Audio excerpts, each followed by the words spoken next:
Hello மக்களே! அஸ்ஸலாமு அலைக்கும். இன்னைக்கு நம்ம சூப்பரான முஸ்லீம் வீட்ல செய்ற மாதிரி சீரக சம்பால ஒரு பிரியாணி ரெசிபி தான் பார்க்க போறோம். பாய் வீட்டு பிரியாணி செம்ம டேஸ்ட்டா இருக்கும். யூசுவலா நெறைய பேர் கேட்பாங்க, "எப்படி நீங்க இவ்ளோ டேஸ்ட்டா செய்றீங்கன்னு?" அதோட சீக்ரெட் இன்கிரீடியன்ட்ஸே ஒண்ணுமே ஒரு இன்கிரீடியன்ட்டும் கிடையாது. எப்பவுமே நம்ம போடுற மசாலா மட்டும் தான். நான் இதில உங்களுக்கு டீட்டெயில்டா சொல்றேன். வீடியோக்குள்ளே போயிடலாங்களா? ஃபஸ்ட்டு ஒரு குக்கர் வந்து எடுத்துக்கோங்க. நான் 1 கிலோ சீரக சம்பா பிரியாணிக்கு 3/4 கிலோ மட்டன் வந்து நல்லா ஃபைனாக வாஷ் பண்ணி எடுத்து வச்சுக்கிட்டேன்.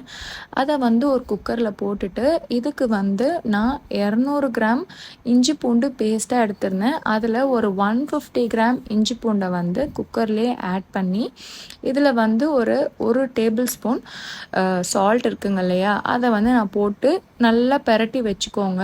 ஏன்னா மட்டனில் வந்து நிறைய தண்ணி ஊற்றாதீங்க, கொஞ்சம் தண்ணி மீடியமாகவே ஊற்றுங்க. நான் ஒரு 1/2 கப்பு தண்ணி தான் ஊற்றுறேன். தண்ணி பார்த்தீங்கன்னா இந்த ஸ்டேஜில் இருந்துச்சுன்னா போதும். குக்கரில் ஒரு 5 to 6 விசில் வந்து இதை விட்டுருங்க. இப்போது ஒரு பேனில் நல்லா தாராளமாக எண்ணெய் ஊற்றிக்கோங்க. ஏன்னா எண்ணெய் தாராளமாக இருந்தால் தான் பிரியாணி வந்து உதிரி உதிரியாக வரும்.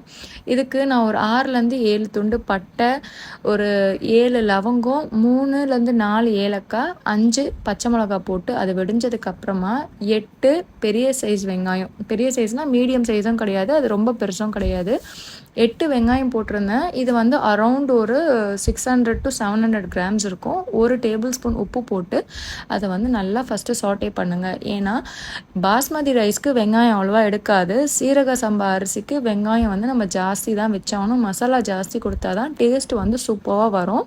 வெங்காயம் வந்து நல்லா இப்போ ஒரு பிங்கிஷ் ப்ரௌனுக்கு வந்திருக்கு. என்னால் எவ்வளோ முடியுமோ அவ்வளோ சீக்கிரமாக உங்களுக்கு வீடியோவில் நான் எக்ஸ்பிளைன் பண்ணுறேன். ஏன்னா ப்ராசஸ் வந்து பெருசு. ஒன்ஸ் இந்த வெங்காயம் நல்லா இந்த அளவுக்கு ஒரு பிங்கிஷ் ப்ரௌன் வந்ததுக்கப்புறமா ஒரே ஒரு டேபிள் ஸ்பூன் இஞ்சி பூண்டு தான் போடுறேன். ஏன்னா வெங்காயத்தில் வந்து அந்த மசாலாலையும் அது பைண்ட் ஆகணுன்றதுக்காக நல்லா வந்து அதை வதக்குங்க. இந்த வெங்காயம் வதங்கிறதுக்கு எப்படி ஒரு 5 to 10 மினிட்ஸ் ஆகும்.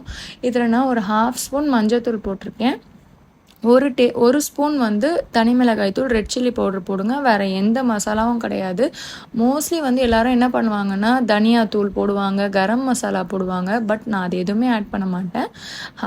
ஹாஃப் ஸ்பூன் மஞ்சள் தூள், 1 ஸ்பூன் ரெட் சில்லி பவுட்ரு. இப்போ நான் குக் பண்ணி வச்சுருந்த மட்டன் வந்து 3/4 குக்காக இருந்தால் போதும், ரொம்ப குக் பண்ணாதீங்க. எனக்கு காரம் கம்மியாக இருந்துச்சு, நான் இன்னும் கொஞ்சம் ஆட் பண்ணிக்கிட்டேன். ஸோ 1 ஸ்பூன் தனி மிளகாய் தூள், 1/2 ஸ்பூன் மஞ்சத்தூள். நீங்கள் எவ்வளோத்துக்கு எவ்வளோ ஃப்ரெஷ்ஷாக ஆட் பண்ண முடியுமோ, இது வந்து ஒரு கொத்து புதினா, ஒரு கொத்து மல்லி, ஸோ எல்லாமே ஃப்ரெஷ்ஷாக ஆட் பண்ணுங்கள். இதை போட்டுட்டு தக்காளி வந்து மீடியம் சைஸ் தக்காளியில் 8. இப்போ வந்து வெங்காயம் வந்து பார்த்திங்கன்னா 600 to 700 கிராம்ஸு, தக்காளி வந்து 500 to 500 கிராம்ஸ் எடுத்துக்கோங்க. தக்காளியும் ஃபைனாக போட்டேன். இதுக்கு நான் ஒரு 100 கிராம் அளவு தயிர் ஆட் பண்ணியிருக்கேன். மொத்தமாக இந்த மாதிரி போட்டுட்டு ஃப்ளேமை வந்து ஒரு மீடியம் ஃப்ளேமில் வச்சுட்டு நல்லா ஒரு 5 to 10 மினிட்ஸ் வந்து மூடி போட்டு நீங்கள் அதை அப்படியே குக் பண்ணுங்கள். இப்போ இந்த மாதிரி பெரட்டி இருக்குது. தயிர்லேருந்து எண்ணெயும் உடையும், தக்காளியும் நல்லா மேஷ் ஆகணும்.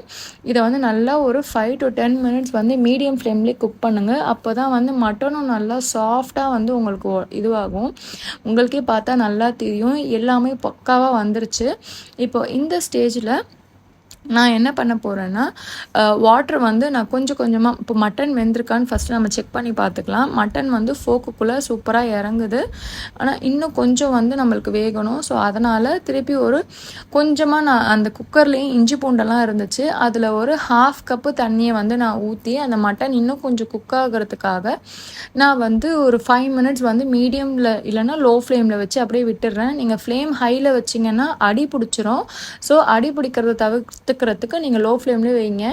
நான் வந்து கம்ப்ளீட்டாக 1 கிலோ அரிசி எனக்கு 2 கப்பில் வந்துருந்துச்சு. அதுக்கு 1க்கு 1.25 அப்படின்ற ரேஷியோவில் நான் வந்து மொத்தமாக 3.25 கப்பு தண்ணியை வந்து எடுத்து கொஞ்சம் கொஞ்சமாக வந்து ஆட் பண்ணிக்கிட்டேன். தண்ணி நல்லா கொதிக்கணும். கொதிச்ச அப்புறம் தான் ரைஸ் ஆட் பண்ணணும். கொதிக்கிறதுக்கு முன்னாடி ஆட் பண்ணிட்டிங்கன்னா ரைஸ் வந்து கீழே போய் அப்படியே தங்கிரும், மேலே வந்து வராது. ஸோ ஒன்ஸ் தண்ணி கொதிச்சதுக்கப்புறம் ரைஸ் ஆட் பண்ணுங்கள். ஆட் பண்ணிவிட்டு ஒரு 5 மினிட்ஸில் வந்து ரைஸ் வந்து இந்த கன்சிஸ்டன்சிக்கு வந்துடும். பார்த்தீங்கனாலே தெரியும், தண்ணி எல்லாமே இதுவாகி அரிசி ஒன்றுமே தனித்தனியாக மணிமணியாக இருக்குது. பார்த்தீங்களா, பார்க்கறதுக்கே ஃபென்டாஸ்டிக்காக இருக்குல்ல.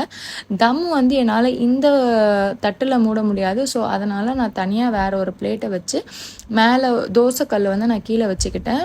ஃப்ளேமை வந்து கம்ப்ளீட்டாக லோ ஃப்ளேமுக்கு மாற்றிட்டு மேலே ஒரு வெயிட் வச்சுக்கோங்க, அந்த ஆவிலாம் மேலே போகக்கூடாதுன்ட்டு. ஒரு 20 மினிட்ஸ்க்கு அப்புறம் எடுத்திங்கன்னா நல்லா மணக்க மணக்க மணிமணியான சீரக சம்பா பிரியாணி ரெடி ஆகிடுச்சு. செம்ம சூப்பராக இருக்கும்.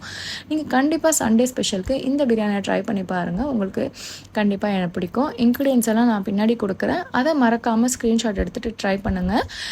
என் வீடியோ பிடிச்சிருந்துச்சுன்னா என் வீடியோவை லைக் பண்ணுங்கள், உங்கள் ஃப்ரெண்ட்ஸ் அண்ட் ஃபேமிலிக்கு ஷேர் பண்ணி மறக்காமல் சப்ஸ்கிரைப் பண்ணி பக்கத்தில் பெல் பட்டனை கிளிக் பண்ணிக்கோங்க. கீ வந்து ஆப்ஷனல் தான், வேணும்னு ஆட் பண்ணிக்கலாம், வேணான்னா ஸ்கிப் பண்ணிவிடுங்க.